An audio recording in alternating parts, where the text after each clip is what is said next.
Hey everybody, it's Jay Mohr. I will be at the Irvine Improv, Orange County, baby, December 15th through December 18th. It's one of the greatest comedy clubs in the country. You guys know why. We get it going when we're down there. Thanks for coming out in advance. I'll see you at the Irvine Improv, December 15th through 18th. Holler! Put your name on it. Just put your name on it. That's all I say. Be a man or a woman. Put your name on it.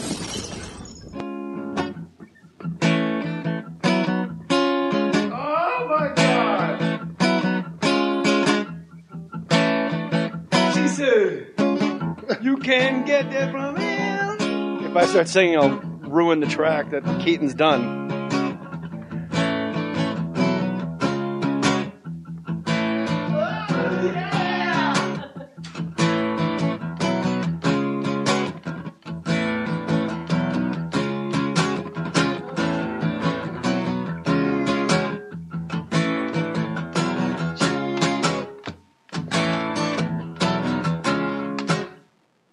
Wow, that's hard, man.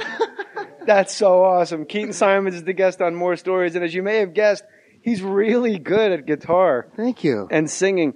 We played that for you. Matt Cohen, our fearless producer over here. Laura's joining us at the Mobile Fake Mustache Studios. My lovely bride Nick is floating around. The dog Mabel is here. Sure. And Christ is here on this beautiful day in Santa Monica, California. There's the ocean filled with life. The sun just came out, too. The sun just came out, like the Pope at Shea Stadium Absolutely. when Keaton Simons started playing Unchained. I want the listeners to know, because I think people have forgotten what a monster Eddie Van Halen is because of the whole Hagar thing. Oh, sure. But I said, could you do an acoustic version of Unchained?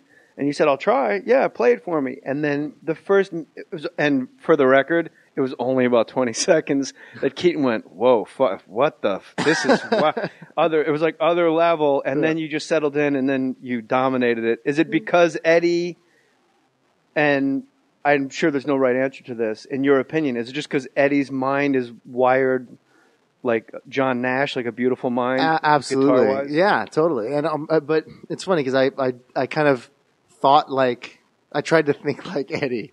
Really? For a second, because I know, because if you're trying to figure out other people's stuff, everyone has their own idiosyncratic ways of playing, especially the best. Eddie Van Halen, Stevie Ray Vaughan, Jimi Hendrix, etc. Those guys all, they play just like them, and they got their own approach to stuff. So, figuring stuff out, you go, why did they do it like that? Okay, well, yeah.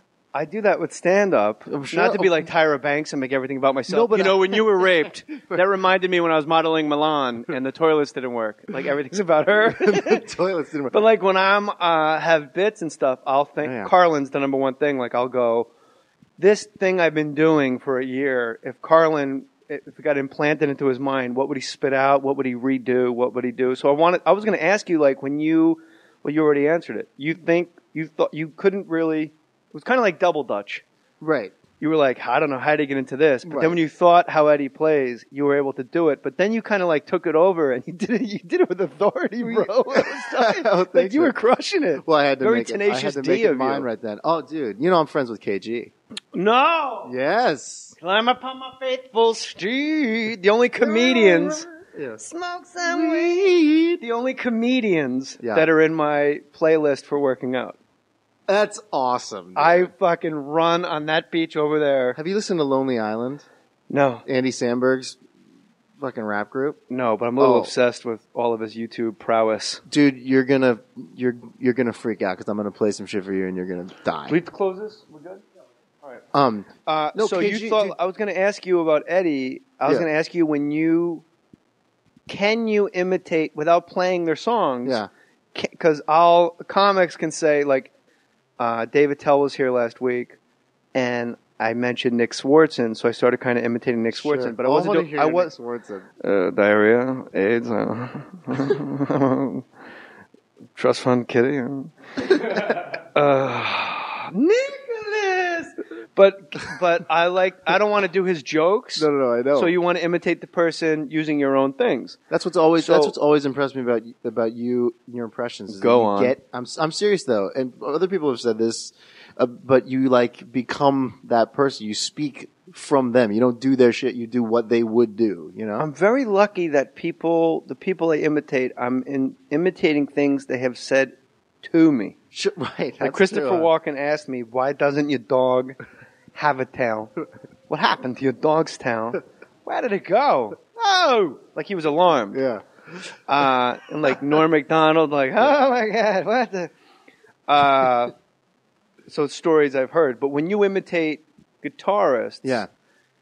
I mean, what is it about Eddie? Like, what is there this matrix that you have to go through to get to each guy's rhythms? You know what's interesting? I haven't done enough time really like trying to play any of the Eddie stuff. So I haven't really I couldn't do a playing impersonation, but I understand just kind of that era, that style, which is something that he defined, you know? But it's not just him. It's him and everyone who kind of, you know, copied him and the way that they play. Like I even thought about, like in trying to figure it out, I was like, okay, this reminds me of what how kids were playing guitar when I was 12. There's that kid in 8th grade that can play Eruption. Right, exactly. And everybody goes crazy like, dude, play Harold Kleinberg in my high school could play Eruption. Yeah. And we were like, do it again. Oh, dude. And again. My friend was Jesse Krakow, and he's still a badass. The Polish Hammer.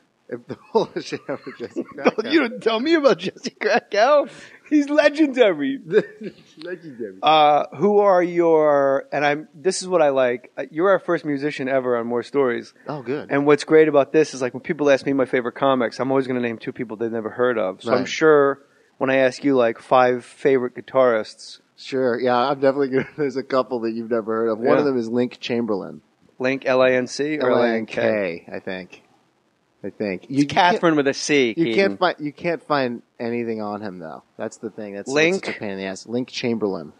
And he was just he died in his mid-30s of leukemia, which was in the 70s. I think he put out 1 record, and he was just one of the most insane jazz guitar players of all time, just like speed, accuracy, precision, and had so much to say. But he was there's a book, Nikolai Slanimsky book of like patterns and scales and stuff like that. And it's just every conceivable permutation of notes, basically. Yeah. And Coltrane was super, super into that. And a lot of those like heavy cats were into it. But Link Chamberlain just like ate that shit up and you got to hear it to just go, what was that?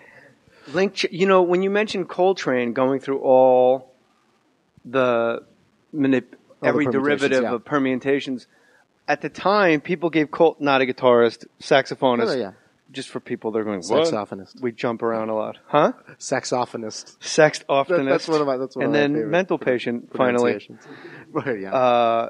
But people said, like, he took a lot of shit on my favorite things. They said he's just going through the scales. Right. But to me, when I listen to it, I'm like, no, you don't get it. Like, he's going through the scales, and somehow he's broke through to the other side. Yes, he is doing the scales, but he's pushed it. He has broke on through to the other side. Right, exactly. Like he's gone mad and he's looped back around. Completely. And that's, you know who got to that point too is Frank Zappa in his soloing. Every great soloist, instrumental soloist, gets to a point where it's no longer about the riffs and the notes or even the phrases themselves. It's about the entire shape of the whole thing, the scope of the entire thing. So Coltrane, on My Favorite Things, I mean, he solos over God knows how many choruses of that song. I mean, that solo has got to be 20 minutes long. And so it's the arc of the entire thing that he's composed in his head. It's not just each individual. Do you think he has in his mind,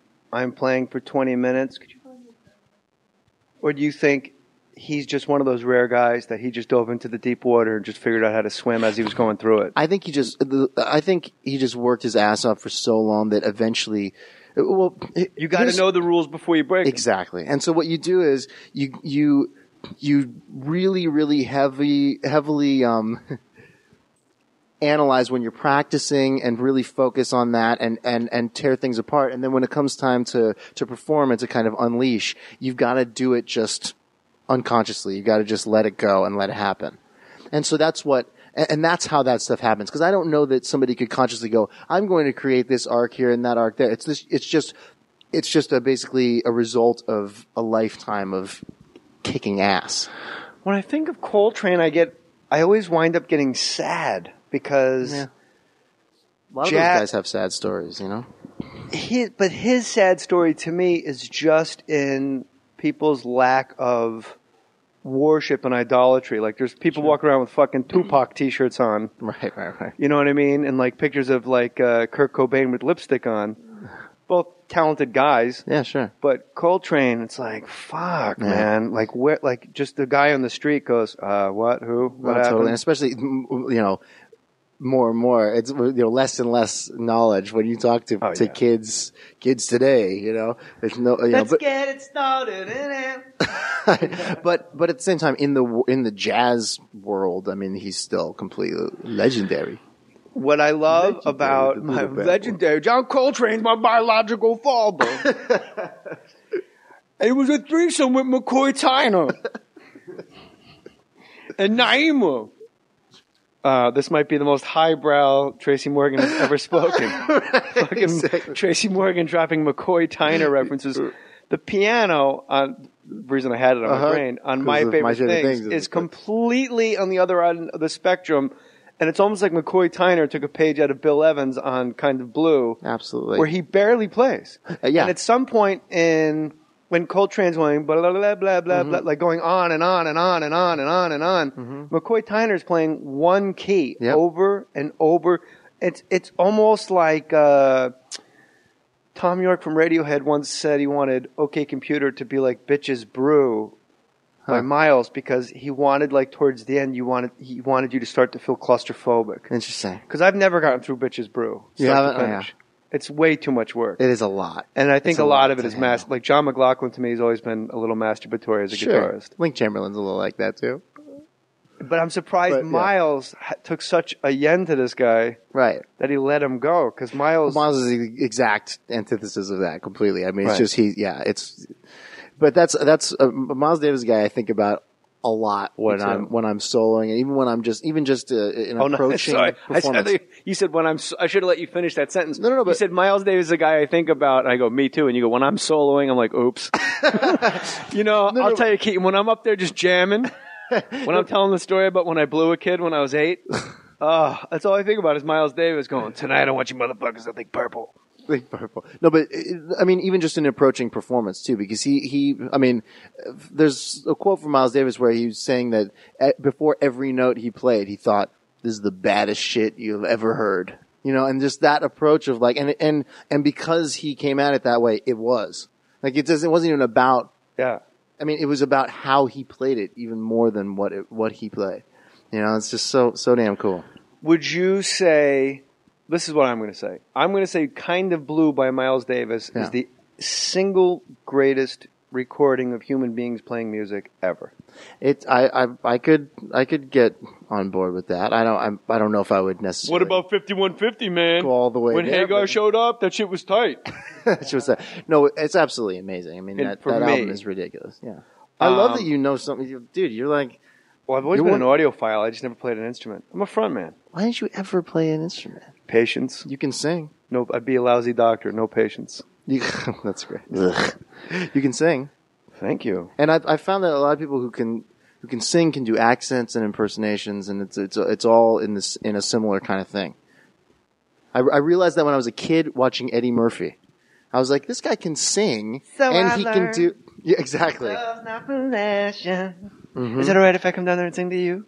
Exactly. Is it alright if I come down there and sing to you? My favorite part of that Eddie Murphy run is not the Michael Jackson. No. It's the one sentence I love is, I guess his opening act was the Bus Boys. Of course, yeah. And he goes, the Bus Boys come to my house, the fish stop swimming. Exactly, I was like, wow, that's a great... I had no idea who the Bus Boys was, and I knew it at a young age. Are back in town. But I knew they weren't like Rick James, like doing coke and fucking and sucking. Like I knew it was just a bunch of guys. I knew they were very much an opening act. They were very more insane than time. Oh, really? Oh, yeah. And then the other one is his Teddy Pendergrass is, you got what I need. They scare the bitches into liking him. Because that screaming came out of nowhere. You got. So good. Oh my God. What you were born, Well, Keaton Simons. Yeah. Oh, go ahead. Yeah, no, I was going to say one of my favorites is his dad. I know you want to leave me, but I refuse to let you go, Lillian. And he can't spell respect. Lillian. S-T-R-E-C-T. You know how to spell it. Fuck it. You know, on Pluto Nash, I don't mean to drop names. Go. But it was pretty tight. On Pluto Nash, I was in a